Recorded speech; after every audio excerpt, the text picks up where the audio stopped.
여러분 Bonjour à 안녕하십니까? tous, 아카데미 c'est le temps de 시간입니다. l'académie. 아카데미 주제는 영적 Le 변화라고 thème de 하는 l'académie 부분에 est 대한 le changement spirituel. 시간 말씀을 Nous allons partager la parole pendant 1 heure ensemble. 교회 가운데서도 신앙생활 하면서 Même dans l'église, en vivant la vie de la 제 foi, 마음에 변화를 주시고 Dieu a donné des changements 제 dans mon 마음을 cœur 새롭게 해주신 부분들이 et il 있습니다. avait 그런 aussi 부분들을 renouvelé mon cœur. 몇 단락으로 Je vais 나누어서 diviser ça en quelques paragraphes et partager ça avec vous. Dans le changement spirituel, 제일 첫 번째 la première chose importante, 말씀을 받을 수 있는 마음이 만들어지는 것입니다. c'est de former un cœur capable d'accepter la parole. Elle est très 우리 importante. 마음에 어떻게 하면 말씀이 Du coup, comment nous pouvons accepter la parole dans notre cœur? 그리고 두 번째는 Deuxièmement, lorsque la parole a coulé et elle est dans notre cœur, Dieu va nous former la foi et c'est cette foi qui fait reposer notre cœur, qui nous donne la paix dans notre 우리 cœur 마음에 담대한 마음을 et 만들어 créer un cœur courageux. 있습니다.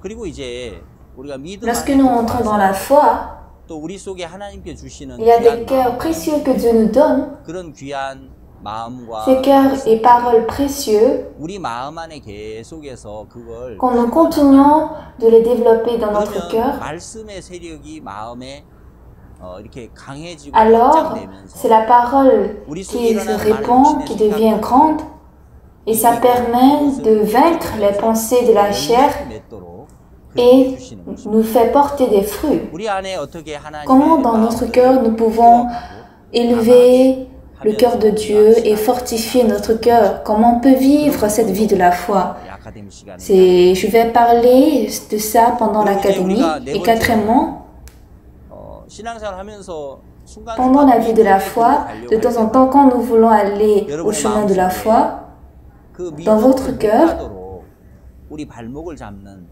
il y aurait d'énormes pensées charnelles qui vous empêcheront de marcher le chemin de la foi. Comment nous pouvons nous bannir de ces pensées charnelles et marcher avec Dieu? 그 부분을 Je vais parler de ça avec vous. 번째는 Et cinquièmement, 신앙의 삶을 dans la vie de la foi, 사실 부담이나 en réalité, nous détestons beaucoup les souffrances, les difficultés, les détresses. Nous voulons vivre paisiblement. Nous avons tous ce désir de la chair dans tous les hommes. Cependant, en dépassant ces charges et porter des fruits, je veux parler de cette vie aussi avec vous. Du coup, ces 5 parties, on va discuter ensemble sur ce changement spirituel et recevoir la grâce de Dieu. Premièrement, je vais parler du cœur qui peut accepter la parole de Dieu. Moi, personnellement, dans la vie de la foi, j'avais beaucoup de difficultés. Parce que pendant longtemps, d'une part, j'étais reconnaissant de vivre la vie spirituelle. Et d'autre part, je regardais le travail du Seigneur et je croyais Dieu, je croyais l'Église. Cependant, dans une partie de mon cœur était lourd et dans une autre partie, mon cœur n'était pas libre. Quand je vois la proportion du cœur, mon cœur disant « Ah, la vie de la foi est dure », ça c'était très grand. Et aussi, il y avait un autre cœur qui disait « Ah, j'ai un problème, ma vie de la foi a un problème ». Du coup, normalement, je devais aller devant, recevoir d'entretien sur ce niveau de la vie de la foi et ce sera facile de changer ma vie spirituelle. Mais quand est-ce que c'est difficile et c'est équivoque? Lorsqu'on a ce cœur, ah, moi je suis en train de vivre une vie spirituelle. Ces gens sont difficiles, par contre, à recevoir un changement. Mais à travers la Bible, nous établissons la parole de Dieu et nous devons abandonner notre pensée. Comme ça, nous pouvons vivre une vie spirituelle très heureuse. Mais ceci n'est pas encore bien précis en nous. Mais d'une partie, on fait quoi? On voit Dieu travailler, on fait les travaux de Dieu. Du coup, on se dit, ah, alors, ça va. Du coup, nous vivons à notre côté notre propre vie spirituelle. On voit beaucoup ces cas. Moi aussi, étant dans l'église, quand je vis la vie de la foi à mon côté, à mon gré, en réalité, apprendre une vie spirituelle correcte était difficile et c'était impossible. D'habitude, lorsqu'on prêche l'évangile, les gens doivent recevoir le salut. Mais la personne n'a pas reçu le salut, n'a pas reçu la rémission du péché, mais elle prétend, oh, moi j'ai reçu le salut et la rémission du péché. La personne n'a pas reçu la rémission du péché, mais elle dit, oh, moi je vis bien la vie spirituelle. Lorsque nous analysons pourquoi il parle comme ça, dans 2 Thessaloniciens chapitre 2 verset 9, comme dans cette parole, c'est Satan qui travaille en eux et nous voyons toutes sortes de miracles, de signes et de prodiges mensongers. Ainsi, ils se disent, ah, moi je crois Dieu, ah, je vis la vie spirituelle. Ils se consolent comme ça. En réalité, ils n'ont pas reçu l'amour de la vérité, ils ne sont pas sauvés. Mais ils disent, comment je n'ai pas reçu le salut? Si je n'ai pas reçu le salut, qui va recevoir le salut? Ainsi, leur vie spirituelle est compliquée, mélangée, et leur vie spirituelle est difficile.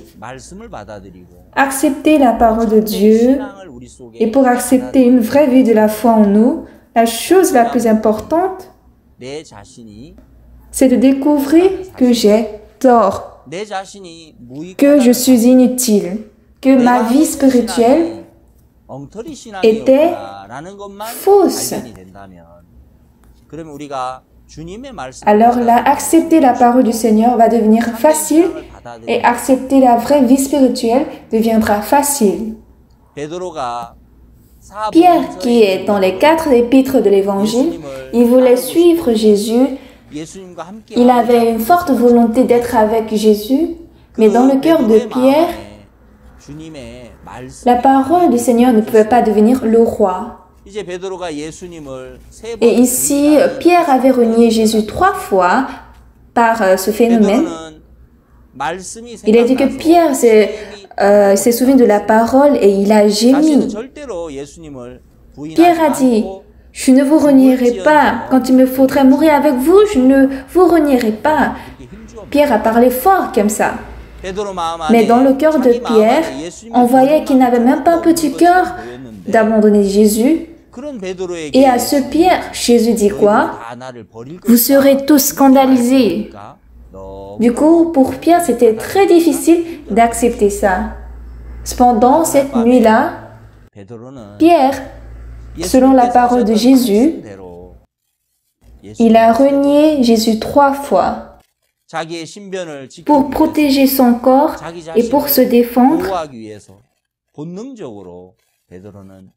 Instinctivement, il a renié Jésus et il l'a trahi.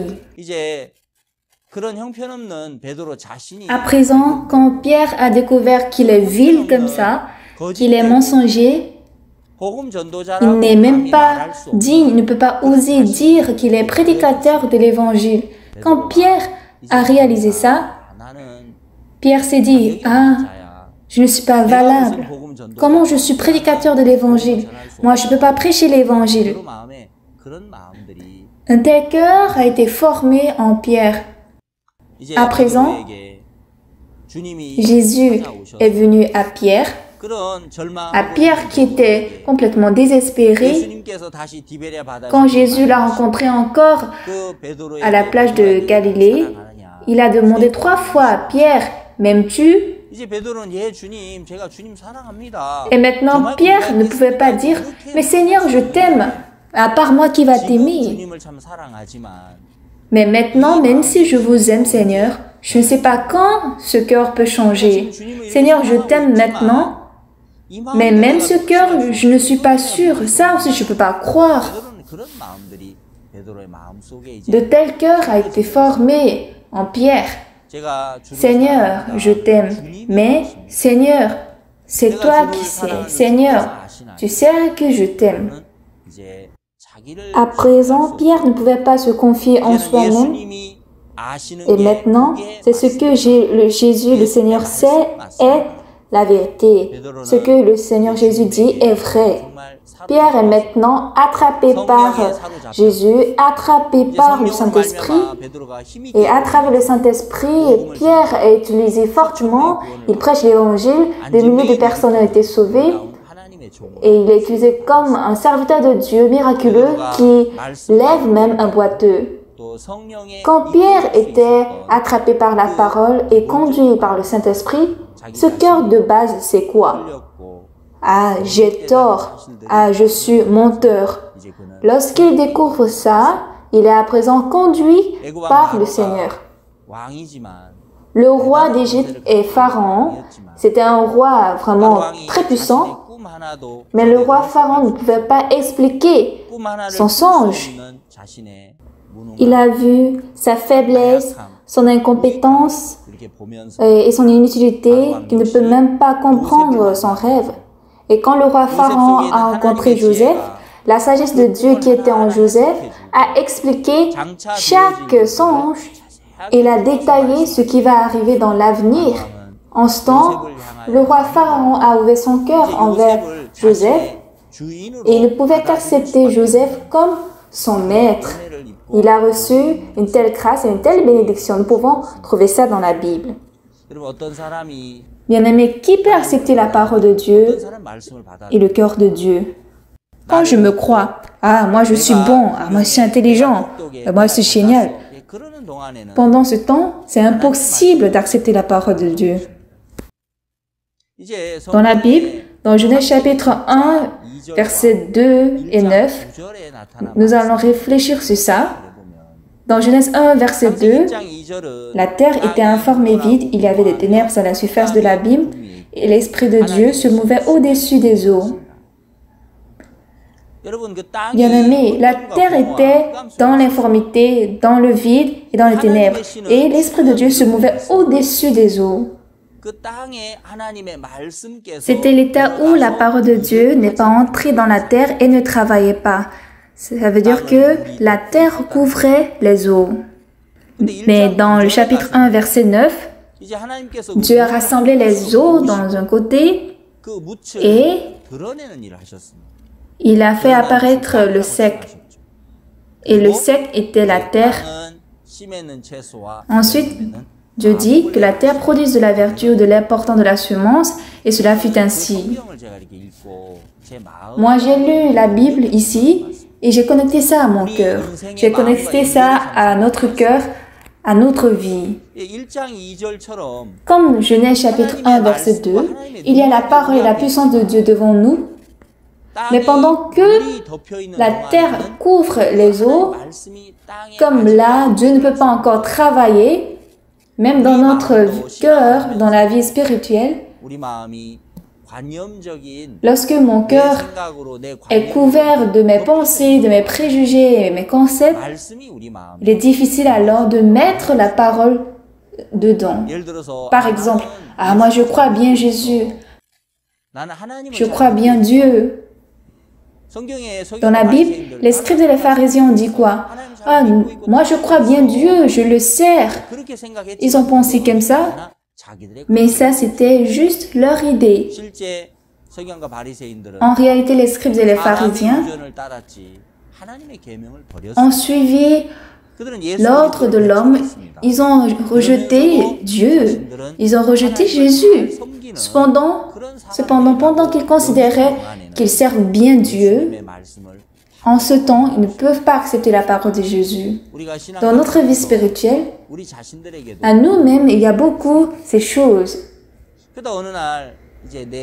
Et un jour, ça se révèle, mon cœur se révèle. Comme les eaux qui couvraient cette terre sont ôtées et le sec paraît, comme ça, notre cœur original se révèle. La base de notre cœur qui était dans l'informité, dans le vide et les ténèbres, se révèle. Ainsi, on réalise, ah, je ne crois pas Dieu réellement. Ah, je suis menteur. Ah, j'ai tort. Je ne croyais pas Jésus, je me croyais. Lorsque ces cœurs sont révélés, je vivais la vie spirituelle à mon côté. C'était une vie spirituelle ambiguë, bizarre. Lorsque ces choses sont révélées, en ce temps, le cœur de Dieu peut couler en nous, la parole de Dieu peut couler en nous. Quand j'ai lu Ruth chapitre 1, Ruth était une femme moabite, mais elle s'est mariée à la famille israélite.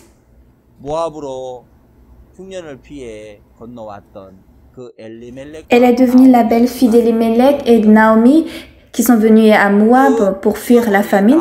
Et bon, tant qu'elle soit avec Naomi, sa belle-mère, qu'est-ce que Ruth a vu?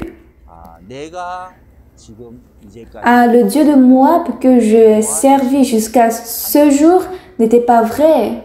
Le Dieu de Moab était faux. Le Dieu d'Israël que croit ma belle-mère était le vrai Dieu. Ruth a découvert ça dans son cœur. En ce moment, Ruth dit quoi?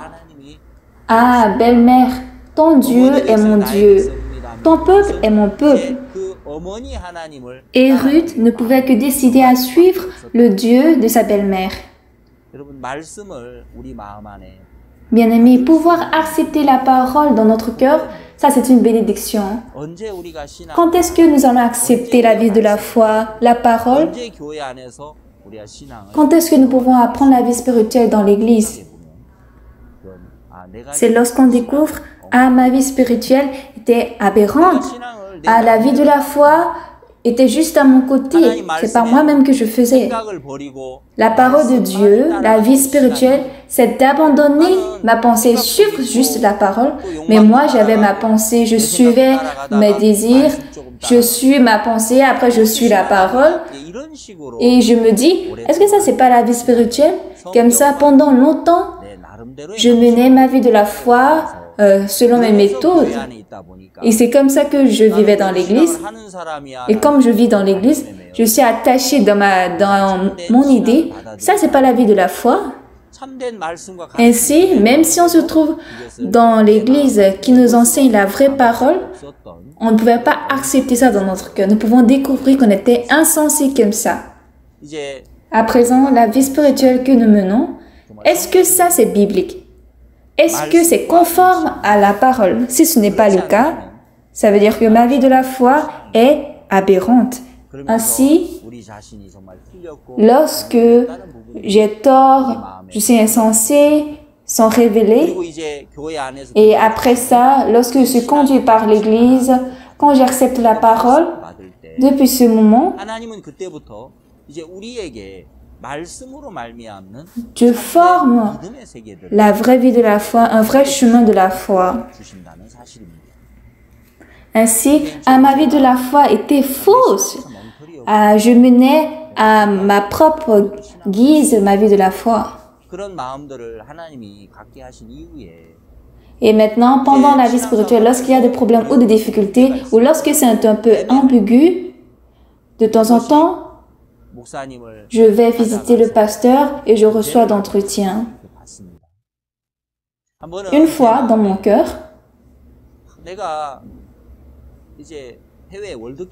je suis allée un jour au camp mondial à l'étranger et on était très occupés. On était tellement occupés pendant ce camp. Et c'est pourquoi je ne pouvais pas lire la Bible comme ça et je ne pouvais pas prier aussi beaucoup.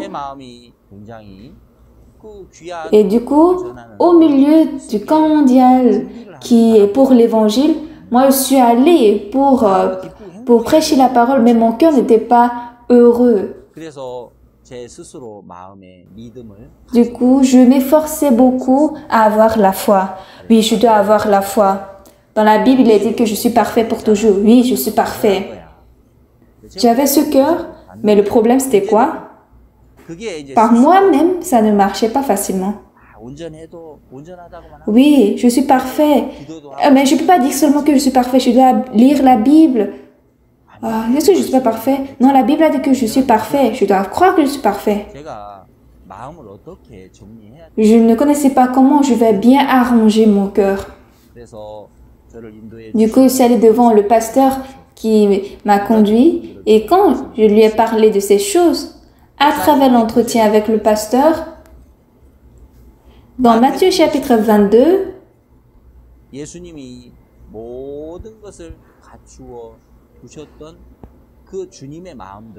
j'ai accepté le cœur du Seigneur qui avait tout préparé. Ah, le Seigneur avait tout préparé. Le pasteur m'avait illustré comme ça. Dans l'armée, il y a un soldat de transmission. Il y a un soldat de transmission ancien et nouveau. Le soldat de transmission ancien distingue très bien si c'est la fréquence envoyée par son ennemi ou c'est sa troupe. Mais le soldat de transmission nouveau ne distingue pas bien cette fréquence. Le pasteur m'avait illustré ça en détail. Du coup, est-ce que ça c'est la voix de Dieu ou c'est la voix de Satan?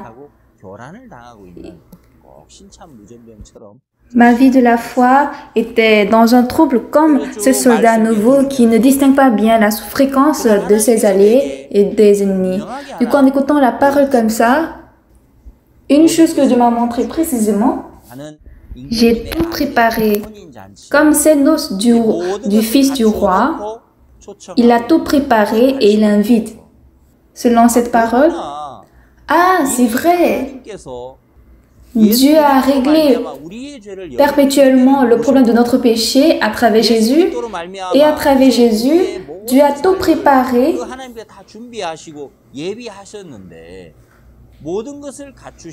Et je ne croyais pas le cœur du Seigneur qui avait tout préparé, comme je ne croyais pas à la promesse du Seigneur. Quand je fais quelque chose, je suis fière de ça. Ou bien quand je ne fais pas bien, mon cœur est anxieux ou bien je suis gêné. En réalité, je vivais comme ça longtemps. Mais en ce jour, lorsque les paroles entraient dans mon cœur et ça coulait, j'étais attachée jusque-là par mes actes. Je dis, je crois le sang de Jésus. J'ai reçu le pardon du péché par le sang de Jésus.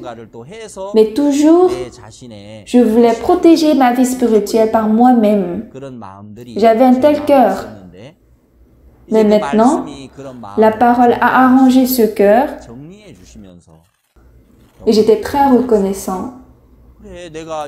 Et c'est vrai, je suis au camp mondial, Dieu est avec moi et le Seigneur Jésus est avec moi. Combien de fois on est reconnaissant? Ah oui, le Seigneur a tout préparé. Ainsi, quand une parole est entrée dans mon cœur, ça a arrangé mon cœur et ça m'a donné la foi et l'espoir. À présent, nous sommes dans l'église. Nous sommes dirigés un à un par la parole. Nous sommes dirigés, nous écoutons la parole et Dieu nous forme le monde de la foi. C'était une fois, j'ai écouté la parole concernant la guerre spirituelle. Oui, la vie spirituelle est une guerre, mais nous n'aimons pas faire la guerre. Pourquoi? Parce qu'on veut vivre confortablement. Pourquoi on ne lutte pas spirituellement? Parce qu'on veut vivre confortablement. En écoutant cette parole, dans mon cœur, ça m'a beaucoup piqué. Ah, mais c'est évident. C'est parce que je veux vivre confortablement.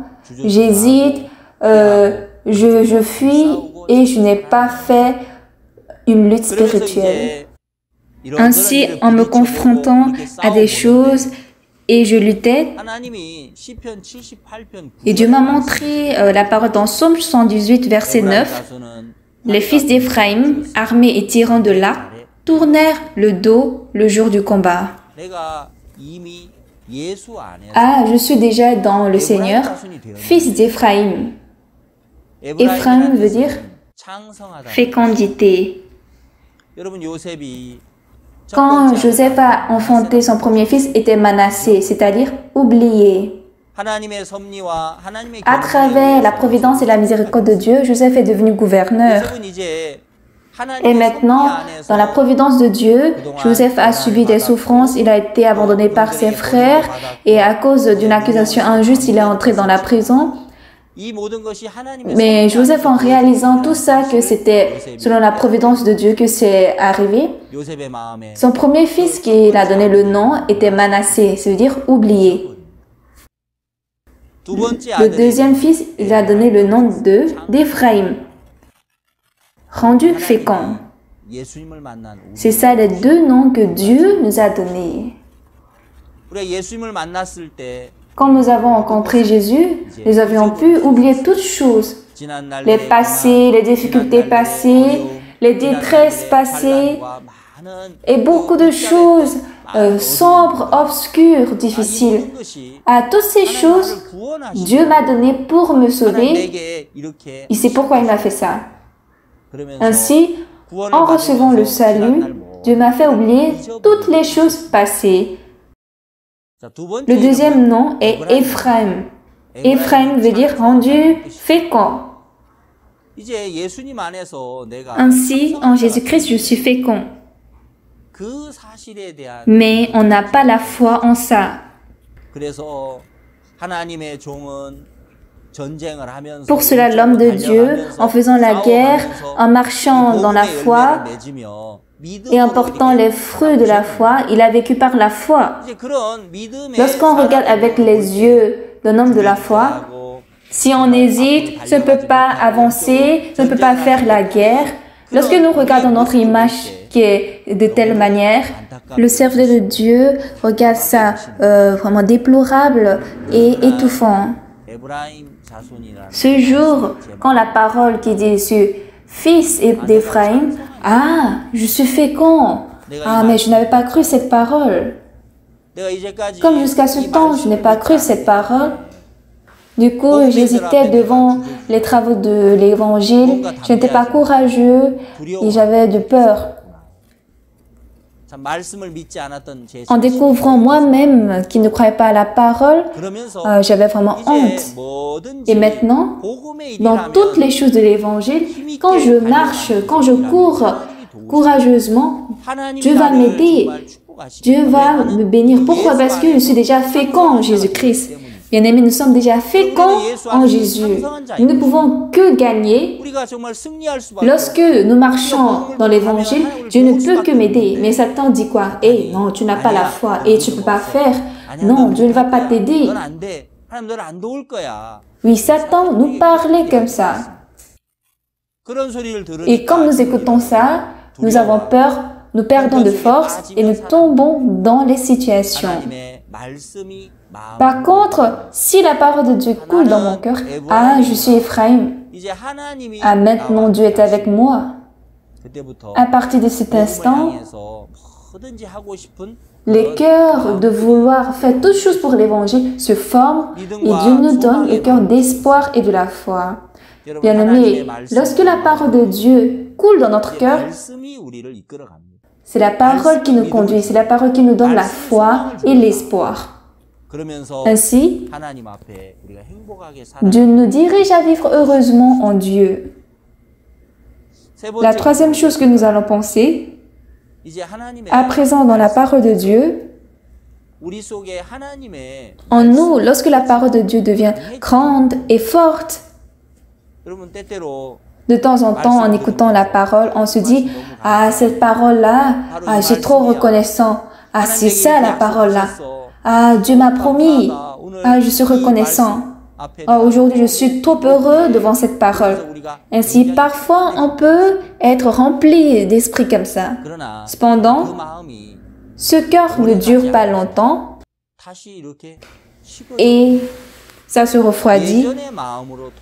Et est-ce que vous avez expérimenté que votre cœur retourne en arrière? Moi, j'ai beaucoup expérimenté ça.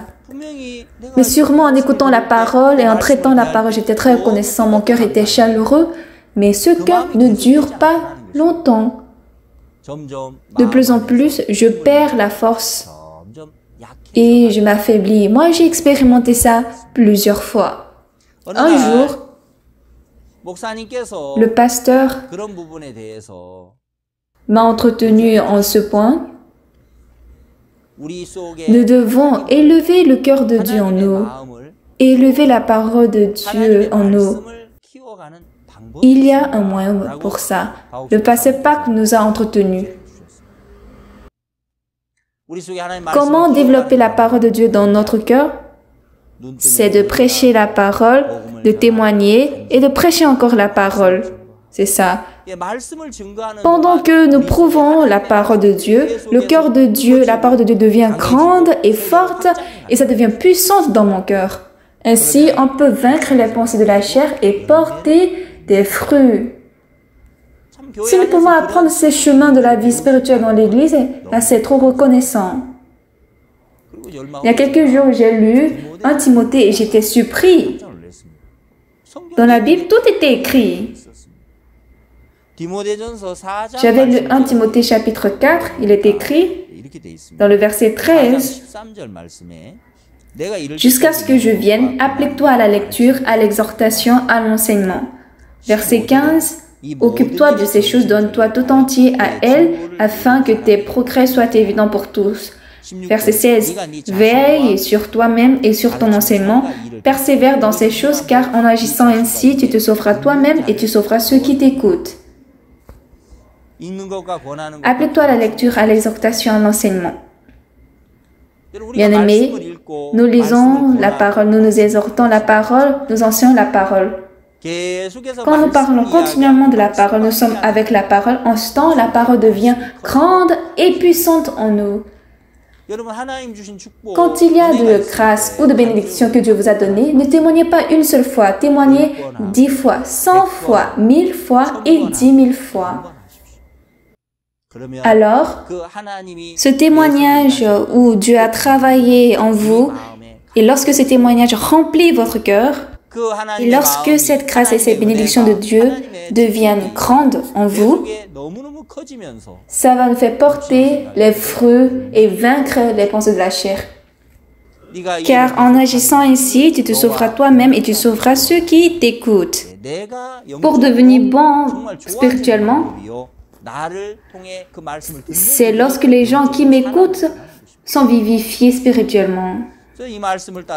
En écoutant cette parole, moi aussi j'ai vécu ça dans ma vie. Si je trouve d'occasion, je fais des réunions, je prêche la parole, je témoigne et j'enseigne, je lis, j'exhorte. Ainsi, en vivant continuellement de telle manière, lorsque j'ai vécu comme ça pendant 3 mois à peu près, j'ai lu 2 Rois chapitre 7 et j'étais surpris. Dans la Bible, dans 2 Rois chapitre 7, c'était mon histoire. Les 4 lépreux allaient, en acceptant le cœur de Dieu, d'aller se jeter au camp des Syriens. Premièrement, lorsqu'ils ont suivi ce cœur, ils ont vu de nourritures abondantes. Ils ont vu de nourritures abondantes, ils étaient très contents. Et deuxièmement, nous n'agissons pas bien. Pourquoi? Parce qu'ils avaient caché la nourriture pour manger eux seuls. Or, la vie de Samarie est affamée, et tous. Ils ont vu leur méchanceté et à présent, ils ont annoncé cette bonne nouvelle à la Samarie et la vie de Samarie est à présent sauvée de cette famine. Et quatrièmement, l'officier du roi, méfiant, était piétiné par les habitants de Samarie. En lisant la parole de la Bible, lorsque j'ai marché en suivant le cœur de Dieu, en ce temps, je peux rencontrer de nourritures abondantes. Et deuxièmement, pendant combien de temps j'ai vécu insensé spirituellement? Mais combien de fois je ne savais pas suivre cette parole et j'ai laissé passer cette parole. J'ai vu que mon cœur était trop insensé. Et troisièmement, comme Samarie est ressuscitée, ainsi les frères et sœurs qui sont avec moi, les gens qui sont avec moi, pendant que je lis, je les exhorte et j'enseigne, eux-mêmes, ils vont obtenir des nourritures et la vie. Quatrièmement, comme l'officier du roi, les pensées de la chair, les pensées de méfiance sont piétinées. Ainsi, on peut abandonner facilement ses pensées. Bien-aimés, lorsque la parole devient grande et le cœur de Dieu devient fort, ce sera très facile d'abandonner la pensée. En suivant cette parole, lorsque la parole de Dieu et son cœur deviennent grandes et fortes dans notre cœur, les pensées de méfiance ou d'autres cœurs différents de Dieu, ce sera facile de les abandonner, de vider. Mais pourquoi ça c'est difficile? C'est parce que dans mon cœur, la pensée est grande et la parole est petite. Comme la parole est petite et les situations sont grandes, c'est pourquoi ça ne marchait pas bien et c'était difficile. Dans notre vie de la foi, bien-aimés, spirituellement, ça c'est important. La grâce que Dieu me donne, la parole que Dieu me donne, le cœur que Dieu me donne, toutes ces choses ont été gracieuses en nous, mais juste dans quelques temps, ça passe. Cependant, quand on lit la parole, on médite, on exhorte et on enseigne, et lorsqu'on continue ça, Dieu va véritablement, dans notre cœur, fortifier la parole. Ainsi, Dieu va travailler miraculeusement et nous accorder de grâce. Le cœur que Dieu vous donne, des bonnes paroles. Quand vous avez eu des grâces précieuses, ne les laissez pas passer comme de l'eau. Ne gardez pas seul. Témoignez encore. Exprimez encore votre cœur. Si c'est dans la famille, à vos enfants ou bien à sa femme, au mari et les fidèles qui sont autour de vous, ou bien à beaucoup d'amis que je rencontre, les compagnons de la société. Quand nous parlons continuellement le cœur de Dieu que Dieu m'a donné, ce qui est étonnant, c'est que cette parole va grandir et devenir forte en nous. Ainsi, quand ça devient fort, ça peut nous faire vaincre les pensées de la chair et ça nous donne des fruits. Et ça, c'est vraiment une bénédiction et c'est trop reconnaissant. Nous allons à présent penser sur la quatrième partie. Maintenant, en suivant la parole de Dieu, lorsque nous avançons les pas de la foi, lorsque nous voulons marcher par la foi en acceptant la parole de Dieu, qu'est-ce qui se passe? Dans notre cœur, ce n'est pas qu'il n'y a rien. Satan travaille, Satan nous parle. Dans 2 Rois chapitre 7 verset 1, Élisée a donné une parole d'espoir. Demain à cette heure, ici à Samarie, on aura 1 mesure de fleur de farine pour un cycle et 2 mesures d'orge pour un cycle. C'était une parole de promesse précieuse de Dieu, mais dans le verset 2, qu'est-ce qui s'est passé? Directement, l'officier du roi, quand l'Éternel ferait des fenêtres au ciel, pareille chose arriverait-elle? Il parle comme ça, une méfiance. Ça présente la forme de notre cœur. Bien-aimés, lorsque nous écoutons la parole, ah, c'est ça. Ah bon, Dieu va travailler. Mais Satan aussi ne reste pas intact. Non, Dieu ne va pas travailler à toi. Non, Dieu n'a pas donné cette promesse à toi. Non, ce travail précieux, à toi, ça ne sera pas accompli. Ce sont aux pasteurs ou bien des prédicateurs qui prêchent l'évangile, c'est à eux Dieu va travailler. À toi, non. Il nous donne une telle pensée. Nous écoutons la parole et comme nous acceptons encore les pensées de la chair, de méfiance, du coup, moi aussi je suis missionnaire, je ne peux plus. Mais bien-aimés, en suivant le cœur de Dieu, étant dirigés par la parole, lorsque nous avançons nos pas, Satan travaille aussi. Il travaille par les pensées. Il nous donne des pensées. En ce temps, nous allons exterminer chaque pensée. Comment les exterminer? Nous allons ensemble voir cette partie à travers la parole, Exode chapitre 32, versets 25 à 29. Et sera vraiment une bénédiction. Dans Exode chapitre 32, le peuple d'Israël servait les veaux d'or et Moïse a crié au peuple. Nous allons lire ensemble cette Bible.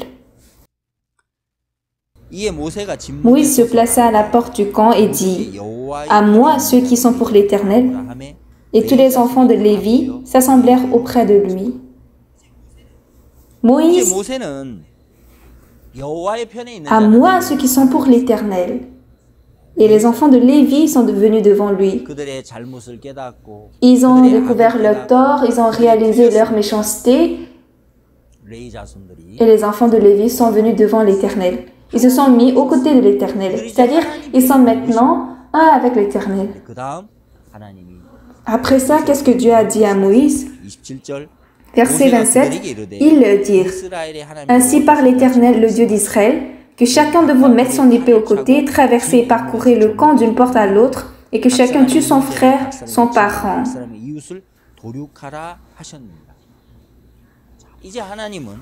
Maintenant, à travers Moïse, Dieu dit quoi? Que chacun de vous mette son épée au côté et que chacun tue son frère, son parent. C'est-à-dire, les gens qui ne sont pas à côté de Dieu, il faut tous les tuer par l'épée. Et ce jour, presque 3000 hommes ont péri. Ensuite, dans le verset 29, Moïse dit, « Consacrez-vous aujourd'hui à l'Éternel, même en sacrifiant votre fils et votre frère, afin qu'il vous accorde aujourd'hui une bénédiction. » Sacrifier, ce mot veut dire donner tout son corps et tout son cœur. Bien-aimé, on doit donner mon cœur à Dieu, mais aussi mon corps. Lorsque nous disons « Ah, c'est mon cœur », ça n'a pas de sens. On doit donner le cœur à la fois ma vie. En ce temps, on peut se sacrifier à l'Éternel. Du coup, moi, en pensant ces choses, dans la Bible, Dieu nous enseigne précisément. Lorsqu'il est dit « À moi, ceux qui sont pour l'Éternel, ce sont les enfants de Lévi qui sont venus. » Bien-aimés, lorsque nous écoutons la parole de Dieu, et dans l'Église, lorsqu'on nous entretient la vie spirituelle, Dieu bouge notre cœur, Dieu déplace notre cœur. Ah, évidemment, j'ai suivi les veaux d'or jusqu'à présent, j'ai suivi ma chair et les situations. Ah, j'étais trompé par Satan. Dieu nous fait avoir ce cœur. Ainsi, on dit quoi? Nous sommes reconnaissants. Et juste après quelque temps, ce cœur disparaît et nous retombons dans les situations et nous demeurons dans nos pensées. À présent, la Bible nous dit « À moi ceux qui sont pour l'Éternel. » Ensuite, que chacun de vous mette son épée au côté et que chacun tue son frère, son parent. Les gens qui sont à l'encontre de Dieu, qu'ils soient ton frère, tes parents, tes proches, il faut les tuer. Environ 3000 hommes ont péri ce jour. En nous, des pensées contraires à Dieu. Environ 3000 pensées, il faut les périr. D'énormes pensées qui nous viennent. La vie de Samarie a écouté un message d'espoir et directement lorsqu'on a une voix de méfiance, cette voix n'est pas ma voix, c'est la voix de Satan. Et il faut tuer ça à travers l'épée de la parole. Il faut massacrer ça à travers l'épée de la parole. En ce temps, nous sommes dirigés par la foi et par Dieu et nous donnons notre cœur et notre corps et nous vivons une vie précieuse qui porte de fruits. Lorsque nous voulons suivre la volonté de Dieu, Satan ne nous laisse pas. Il nous donne directement beaucoup de pensées. Et en ce temps, il ne faut pas écouter cette voix. Que ce soit son frère, son parent ou ses proches, il faut tuer par l'épée de la parole. Lorsque nous massacrons par l'épée de la parole, en ce temps, la parole de Dieu, la volonté de Dieu est accomplie et nous allons courageusement devant Dieu et Dieu va travailler miraculeusement. Du coup, la parole dans Exode chapitre 32, lorsque précisément nous avons bien déplacé notre cœur aux côtés de Dieu, ainsi, lorsqu'il y a beaucoup de pensées de la chair qui nous arrivent, comment nous pouvons les exterminer, nous pouvons les résoudre. Dieu nous montre ça clairement ici. Bien-aimés, en prêchant l'évangile, en faisant le travail de l'évangile, Le Seigneur nous aide. Et après, quand on fait encore le travail de l'évangile, quelle pensée nous arrive? Ah, cette fois-ci, il va m'aider encore. Oui, comme ça, c'est bon. S'il a la foi comme ça, c'est bon. Mais la pensée me visite encore. La dernière fois, il m'a aidé. Mais cette fois-ci, il ne va pas m'aider. Est-ce que cette fois, il va m'aider? Non, je ne crois pas. Quand nous réfléchissons un peu, pourquoi Dieu ne n'aidera pas? Dieu n'a point épargné son Fils, il nous l'a livré. Comment ne nous donnera-t-il pas aussi toutes choses avec lui? Oui, c'est la promesse dans Romains chapitre 8. Si nous sommes avec son Fils, avec l'Évangile, Dieu va tout nous donner. Mais nous avons ses pensées dans notre cœur. En ce temps, bien-aimé, tué par l'épée de la parole. Moi aussi, très souvent, Satan me donnait des voix de méfiance. Quand je faisais les grands travaux de l'Évangile, ah, si Dieu ne m'aide pas, comment je vais faire? Cette fois, il ne peut pas m'aider. En ce temps, il faut enlever votre épée de la parole, comme dans Romains chapitre 8, cette parole de l'épée. Non, Dieu a dit qu'il me donnera tout. Dieu n'a point épargné son Fils. Il l'a livré pour moi. Dieu a livré son Fils à la croix. Je fais le travail de l'Évangile. Pourquoi il ne va pas m'aider? C'est pas possible. Dieu va m'aider sûrement. Par l'épée de la parole, lorsque vous tuez cette pensée, en ce temps, nous nous donnons à l'Éternel. En marchant avec le Seigneur, nous allons jouir de bénédictions. Nous allons porter des fruits, gagner des témoignages, et Dieu va travailler précieusement en nous. Bien-aimés, ces choses vont paraître en vous. En ce temps, rappelez-vous de la parole d'Exode chapitre 32. En ce temps, enlevez votre épée de la parole. Nous avons écouté souvent dans l'Église. Contre-attaquer. Oui, contre-attaquer les pensées. Alors là, nous allons surmonter nos pensées et marcher avec Dieu et recevoir de grâces précieuses du Seigneur. Ça, maintenant, c'est la 5e partie. Étant dirigés par la parole, nous vivons la vie de la foi. En réalité, quand Dieu nous dirige, il ne nous dirige pas au côté confortable. Quand Dieu nous conduit dans sa volonté, avant d'accomplir sa volonté, nous pouvons voir que c'est une charge, c'est impossible, mais Dieu nous dirige à aller en dehors de nos limites. Du coup, la vie de la foi, comme nous sommes des soldats du Christ mobilisés, et le Seigneur a dit, vous recevrez des souffrances avec moi. Il y a toujours des difficultés, de souffrances. Cependant, quand on est conduit par la parole, Dieu nous bénit et il a préparé. Quand nous lisons Esther, Esther est devenue reine. Et elle est paisible, elle est confortable, elle était dans le palais royal. Mais dehors, qu'est-ce qui était passé? Haman avait le pouvoir.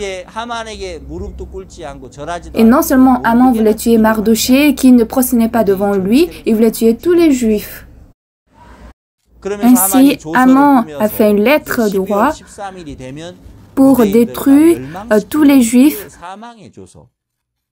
le 13e du 12e mois. Et Mardochée, qui a réalisé ça, il a jeûné, il a prié devant Dieu, et Dieu avait donné un cœur à Mardochée. Ah, Esther est devenue reine, n'est-ce pas pour ce temps? Du coup, si Esther va devant le roi, Dieu va sûrement travailler. Il a eu cet espoir et la foi. Avec la foi et l'espoir, Mardochée a transmis ce cœur à Esther. Mais Esther a ressenti ça comme un fardeau. Pourquoi? Parce que dans le palais, il y a la loi.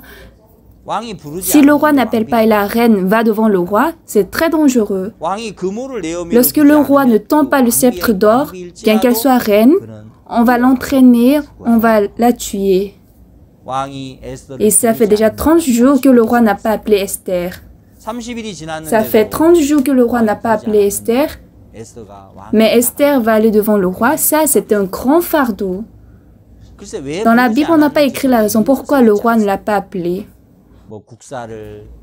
Peut-être il n'avait pas beaucoup de temps parce qu'il devait faire les affaires de l'État, ou bien il avait de la guerre. Il n'y a pas de raison dans la Bible, mais dans tous les cas, Esther n'était pas appelée tous les jours par le roi, n'était pas chérie par le roi.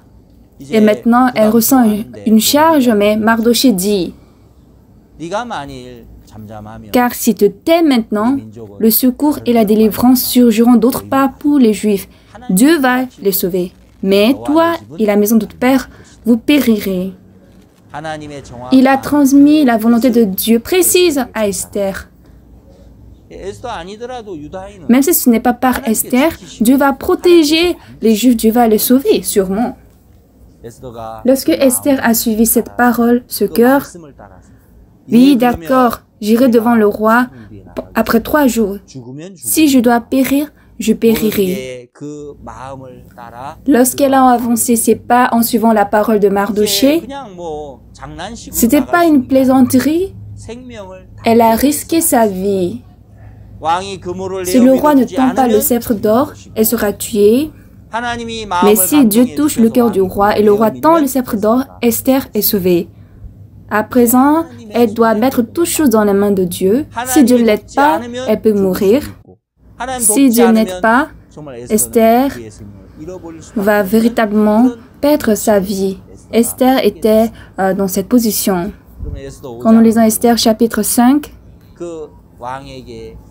le roi, voyant Esther qui venait devant lui, combien de fois elle trouva grâce à ses yeux. Du coup, Dieu a touché le cœur du roi. C'est Dieu qui a travaillé. Ainsi, il a tendu le sceptre d'or. Et depuis ce temps, Dieu a continué les chapitres du livre d'Esther miraculeusement. Chapitre 5, 6, 7, 8, jusqu'à 10, Dieu a donné la victoire aux Juifs. Quand je lis la Bible comme ça, la vie est conduite par la parole de Dieu. Parfois, c'est vraiment une charge. Et parfois, nous devons donner toutes choses à Dieu. Nous devons nous donner. Nous voulons vivre confortablement. Si nous n'aimons pas les fardeaux, nous les évitons.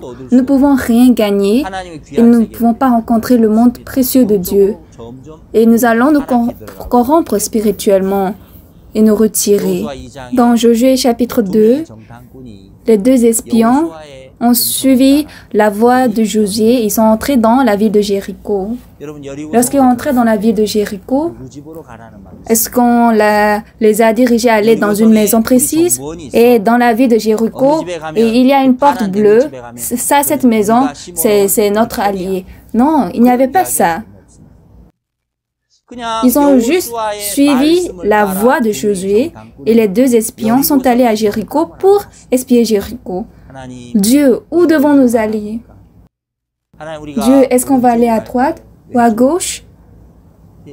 Il n'y avait pas de plan précis. Mais ce qui est très étonnant, où est-ce que Dieu a conduit les pas de ces 2 espions? Dans la maison de Rahab, prostituée. Rahab, elle était qui? Elle était une femme de Jéricho, mais son cœur était déjà fondu. En écoutant la nouvelle du Dieu d'Israël, son cœur était totalement fondu et son cœur était déplacé pour Israël. Elle est une femme de Jéricho, mais son cœur s'est déplacé en Israël. Comment ils avaient su que cette femme, elle était prostituée? C'est Dieu qui les a conduits. Lorsque nous marchons en suivant la parole de Dieu, Dieu nous ouvre un monde de bénédiction qu'il a préparé pour nous. Lorsque nous avons suivi la parole et nous avançons nos pas par la foi, Dieu va absolument montrer le monde de bénédiction qu'il a préparé pour nous et il va travailler en sorte que nous portions des fruits. Bien-aimés, dans la vie de la foi, il y a des fardeaux, des difficultés et des limites. Pourtant, quand vous êtes conduit par la parole et vous marchez, Dieu va travailler miraculeusement. Dans le livre de Ruth, Ruth était dirigée par Naomi. Naomi ne fait pas les choses confortablement. Lave-toi et oins-toi puis remets tes habits. Et puis Naomi dit à Ruth, descends à Boaz, descends à l'air. Et en voyant Boaz qui est couché, couche-toi aussi sous ses pieds. C'est ce que Naomi a dit à Ruth. Bien-aimé, pour Ruth, aller se coucher sous les pieds de Boaz, c'était effectivement une charge. Si ça va mal, elle peut devenir comme une femme sale et impudique. Personne ne peut prévoir quel problème peut paraître. Lave-toi et oins-toi puis remets tes habits. Jusque-là, c'est bon. C'est comme si nous avons reçu la rémission du péché, nous avons reçu le Saint-Esprit qui est l'huile et nous avons porté les habits de la parole et vivre dans l'église. C'est bon, c'est heureux, il n'y a pas de charge. Cependant, Dieu nous dirige encore. Vers où? Descends à l'air de Boaz. Puis, couche-toi lorsque tu le vois couché. Il y a beaucoup de choses incertaines comme ça, difficiles. On ne peut pas prévoir aussi l'avenir. Mais lorsqu'on a suivi cette parole, comme Dieu a fait rencontrer Boaz à Ruth, Boaz a dit, il y a quelqu'un qui peut user du droit de rachat envers toi, mais s'il ne le fasse pas, j'en userai, je te prendrai comme femme. Tu n'as pas recherché des jeunes gens, tu es venu vers moi. Boaz a correctement vu Ruth qui avait son cœur pour le droit de rachat, pour la vie. Il a dit que Ruth est une femme vertueuse. C'était un chemin vraiment chargeant. Mais Ruth a une fois encore reçu la grâce de Boaz. Ruth a été gravée dans le cœur de Boaz. Et Ruth s'est mariée à Boaz et nous pouvons voir qu'elle a porté des fruits précieux.